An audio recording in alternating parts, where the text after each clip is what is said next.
में सुधार करने के लिए चलाई जा रही प्रमुख पहल है। मतलब ये एफर्ट किया जा रहा है, प्रयास किया जा रहा है संभव अभियान की योजना के तहत कि हमारे देश में, हमारे भारत में कुपोषण मुक्त भारत हो। ग्रामीण अंचल में भी अगर हम जाएं ऐसे ही व्यवहारिक तौर पे, तो वहाँ पे भी स्वस्थ हष्ट पुष्ट हंसते खेलते बच्चे और महिलाएं हमको दिखाई दें। ये दिखाई नहीं दे रहे हैं। इसी को खत्म करने के लिए संभव अभियान संचालित किया गया है। संभव अभियान के मुख्य उद्देश्य क्या है? उद्देश्य आप लोग नोट करना चाहें तो कर सकती हैं। पहला उद्देश्य कुपोषण की समाप्ति।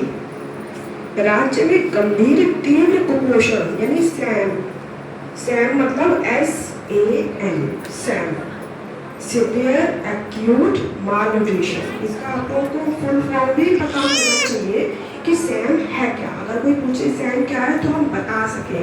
हिंदी में क्या है? गंभीर तीव्र कुपोषण।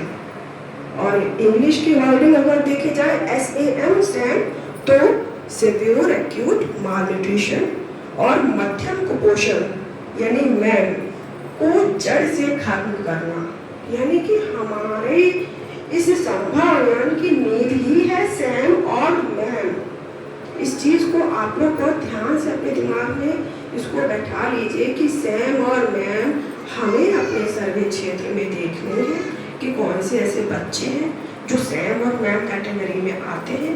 उनको जो टीकाकरण सत्र होता है वहाँ पे ले जाके उनका चेकअप कराने पे चिन्हित है, हाँ ये सैम है ये मैम है, तो उन बच्चों को CHC पे लेके आना और CHC से यहाँ से सुविधा रेफर की जाएगी NRC गोला के लिए, जहाँ पे उन्हें 14 दिन के लिए बच्चों को रखा जाता है। उन 14 दिनों में बच्चे और माँ का पूरा स्वास्थ्य परीक्षण, भोजन, रहने की सुविधा, खाने की सुविधा, दवाई की सुविधा मुफ्त दी जाती है।